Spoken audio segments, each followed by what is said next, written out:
ambient festiu es va disputar el partit amistós entre els equips del Club Beisbol Viladecans i un grup de jugadors cubans. Són uns batejos solidaris perquè tenen com a objectiu recaptar fons per la campanya de Viladecans Solidària.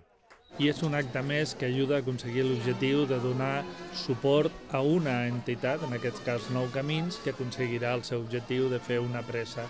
Algun dia tindrem una pressa que es diurà Viladecans a Kènia i aquesta és la força de lo que té la campanya solidària.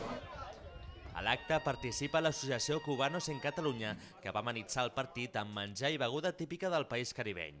Ja fa 2 anys que se celebra aquest enfrontament que mostra la germanor entre Cuba y Cataluña.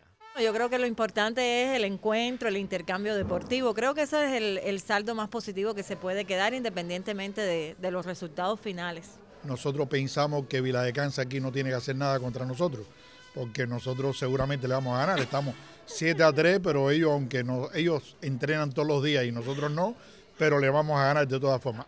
Tot i que el resultat és el menys important, els dos equips van buscar la victòria. En aquest cas, els cubans van sortir més contents del partit. Aunque sea un partido amistoso, siempre, bueno, nosotros de por vida siempre queremos ganar, ¿no? Y bueno, a nadie le gusta perder, aunque sea amistoso. Lo que está claro es que con ellos, a pesar de ser un partido de pachanca, está jugando gente muy buena y que ha influido muchísimo en el marcador, por supuesto.